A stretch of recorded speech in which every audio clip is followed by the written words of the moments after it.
Wakil Ketua Komisi X DPR RI, lalu Hadrian Irvani, meminta pemerintah segera melakukan evaluasi menyeluruh terhadap program makan bergizi gratis, MBG. Evaluasi ini diperlukan untuk memastikan bahwa pelaksanaan program berjalan sesuai dengan standar yang ditetapkan, terutama terkait dengan mekanisme distribusi dan kompetensi petugas yang terlibat.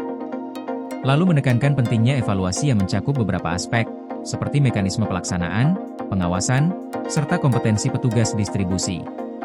Terkait hal ini, saya mendorong evaluasi terhadap mekanisme pelaksanaan program MBG, terutama terkait dengan standar operasional, pengawasan, serta kompetensi petugas distribusi, ujar lalu dalam keterangan tertulisnya yang diterbitkan pada Jumat, 12 Desember 2025. Pernyataan ini disampaikan lalu sebagai respons terhadap insiden yang terjadi di SDN Kalibaru 01 Pagi, Jakarta Utara, pada Kamis, 11 Desember 2025. Dalam peristiwa tersebut, sebuah mobil pengangkut menu MBG tiba-tiba masuk ke area sekolah dan menabrak belasan siswa serta guru.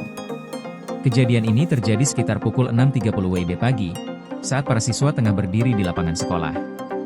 Lalu menegaskan bahwa program sebesar dan sepenting MBG tidak boleh dijalankan tanpa pengawasan yang maksimal dari pemerintah.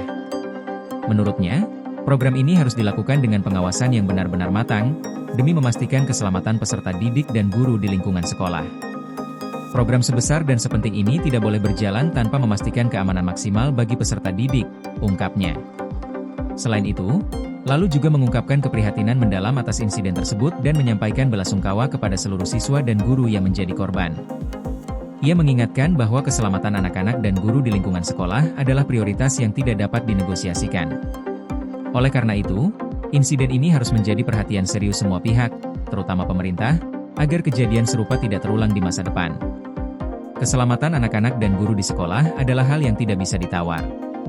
Insiden ini harus menjadi perhatian serius agar sistem distribusi program MBG bisa diperbaiki dan lebih aman ke depannya, ujar lalu. Lalu juga meminta agar penyelidikan terhadap insiden ini dilakukan secara transparan dan tuntas.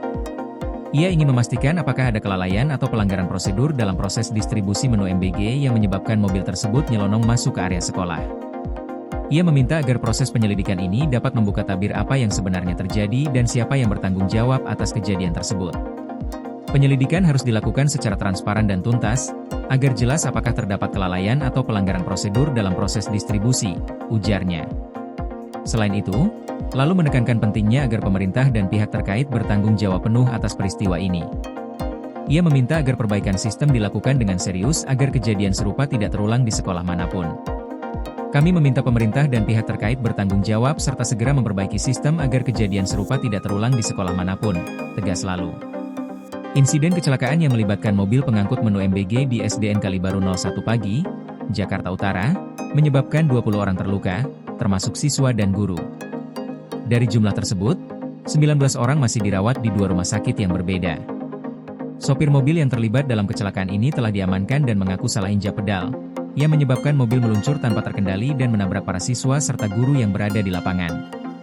Keprihatinan ini semakin mendalam mengingat kejadian tersebut terjadi di lingkungan sekolah, yang seharusnya menjadi tempat yang aman bagi para siswa dan tenaga pendidik. Lalu pun menegaskan pentingnya untuk segera melakukan evaluasi dan perbaikan sistem, sehingga keselamatan dan keamanan peserta didik dapat lebih terjamin di masa yang akan datang.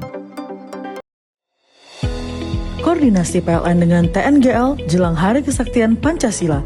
Listrik terbangun, alam tetap lestari. Panen perdana garam Aceh. PLN hadirkan energi untuk UMKM di momen menyambut Hari Kesaktian Pancasila.